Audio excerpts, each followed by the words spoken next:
LibreOffice Calc లో linking గురించి తెలియబరిచే spoken tutorial కు స్వాగతం. ఈ ట్యుటోరియల్ లో మనం నేర్చుకునేది కాల్క్ లో ఇతర షీట్లను ఎలా రిఫర్ చేయాలి, కాల్క్ లో హైపర్ లింక్ లను ఎలా వాడాలి. ఇక్కడ మనం operating system Ubuntu Linux version 1004 మరియు లిబ్రేఆఫీస్ సూట్ వెర్షన్ 334 ఉపయోగిస్తున్నాము. లిబ్రేఆఫీస్ కాల్క్ వేరొక షీట్ లోని సెల్ ను ప్రస్తుత షీట్ లోని సెల్ కు రిఫరెన్స్ చేయడానికి మరియు ఒకవేళ రెండు స్ప్రెడ్ షీట్లను సేవ్ చేస్తే వేరొక షీట్ లోని సెల్ ను రిఫరెన్స్ చేయడానికి అనుమతిస్తుంది. పర్సనల్ ఫైనాన్స్ trackerఒడిఎస్ ను తెరుద్దాం. మన ఫైల్ లోని షీట్ 1 లో పర్సనల్ ఫైనాన్స్ ట్రాకర్ యొక్క స్ప్రెడ్ షీట్ ఉంది. స్పెంట్ మరియు రిసీవ్డ్ కాలమ్లకు నేను కొంత మొత్తాలను జోడించాను. ఇప్పుడు కాస్ట్ మరియు స్పెంట్ దిగువన ఉన్న కాంపోనెంట్ల యొక్క మొత్తమును కనుక్కుందాం.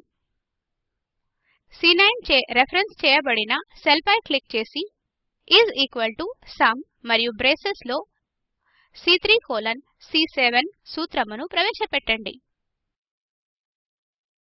ఎంటర్ నొక్కండి.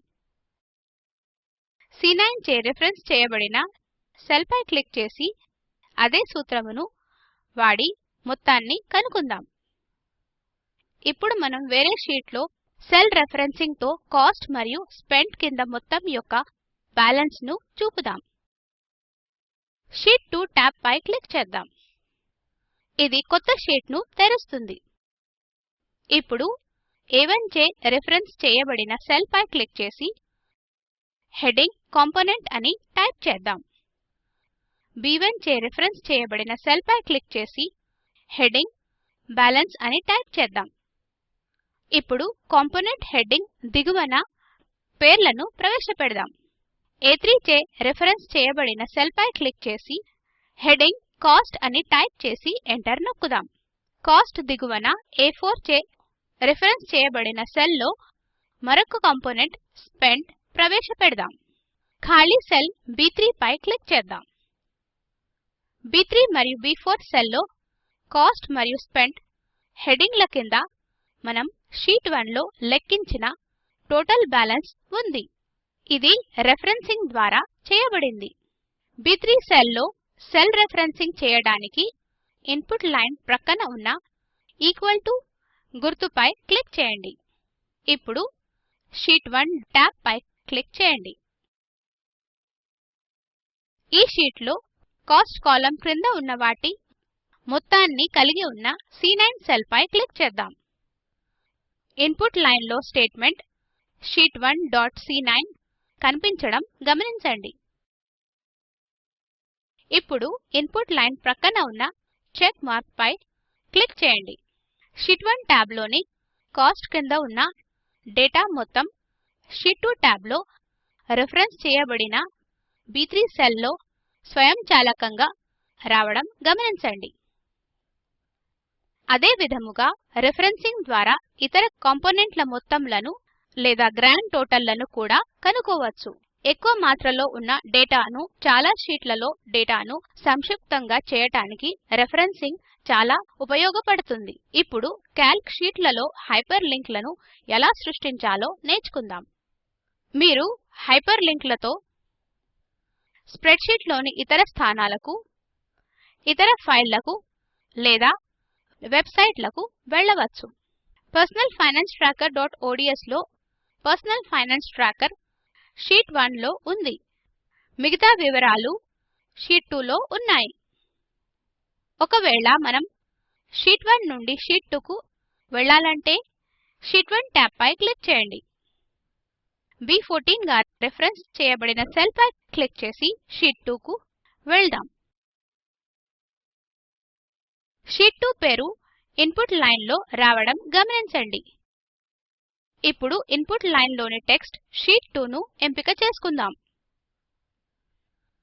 టెక్స్ట్ ను ఎంపిక చేసుకున్నాక టూల్బార్ లోని హైపర్ లింక్ ఐకాన్ పై క్లిక్ చేయండి.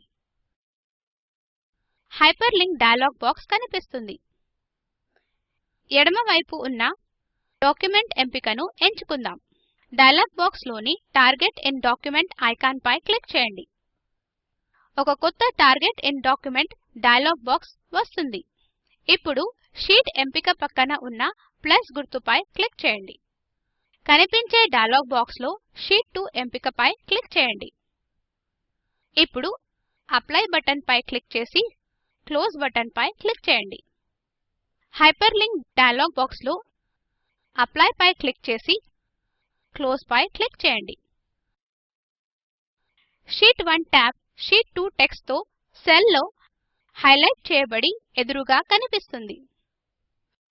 ఇప్పుడు షీట్ 2 టెక్స్ట్ పై క్లిక్ చేస్తే అది మనల్ని నేరుగా ప్రవేశపెట్టిన కాస్ట్ యొక్క బ్యాలెన్స్ కలిగి ఉన్న షీట్ వద్దకు తీసుకెళ్తుంది. మనం హైపర్ లింక్ ను సృష్టించాము. హైపర్ లింక్ ను తీసివేయడానికి మొదట హైపర్ లింక్ చేయబడిన టెక్స్ట్ షీట్ 2 ను ఎంపిక చేసుకోండి. ఇప్పుడు రైట్ క్లిక్ చేసి కంటెంట్ మెనూ నుండి డిఫాల్ట్ ఫార్మాటింగ్ ఎంపికపై క్లిక్ చేయండి. టెక్స్ట్ ఇకపై హైపర్ లింక్ చేయబడి లేదు. ఇది డాక్యుమెంట్ టెక్స్ట్ లోని మామూలు టెక్స్ట్ లాంటిదే. మార్పులను అన్డూ చేద్దాం. ఇప్పుడు మనం లిబ్రిఆఫిస్ కాల్క్ గురించి తెలియబరిచే స్పోకెన్ ట్యుటోరియల్ ముగింపుకు వచ్చాము. సంగ్రహంగా చెప్పాలంటే మనం నేర్చుకున్నది కాల్క్ లో ఇతర షీట్లను రెఫరెన్స్ చేయడం, కాల్క్ లో హైపర్ లింక్ ను వాడడం. ఈ క్రింది లింక్ వద్ద అందుబాటులో ఉన్న వీడియోను చూడండి. ఇది స్పోకెన్ ట్యుటోరియల్ యొక్క సారాంశమును ఇస్తుంది. మీకు మంచి బ్యాండ్విడ్త్ లేకపోతే వీడియోని డౌన్లోడ్ చేసి కూడా చూడవచ్చు. Spoken tutorial project team spoken tutorials ని ఉపయోగించి వర్క్ షాప్లను నిర్వహిస్తుంది. ఆన్లైన్ పరీక్షలలో ఉత్తీర్ణులైన వారికి సర్టిఫికెట్లు జారీ చేస్తుంది. మరిన్ని వివరాలకు దయచేసి contact@spoken-tutorial.org ను సంప్రదించండి. స్పోకెన్ ట్యుటోరియల్ అనేది talk to A teacher project లో ఒక భాగము. దీనికి ఐసీటీ ఎంహార్డీ భారత ప్రభుత్వం ద్వారా నేషనల్ మిషన్ ఆన్ ఎడ్యుకేషన్ సహకారం అందిస్తుంది. ఈ మిషన్ గురించి spoken-tutorial.org/nmeict-intro లింక్ లో మరింత సమాచారం అందుబాటులో ఉంది. ఈ ట్యుటోరియల్ ను తెలుగులోకి అనువదించింది చైతన్య. నేను మాధురి మీ వద్ద సెలవు తీసుకుంటున్నాను. ధన్యవాదములు.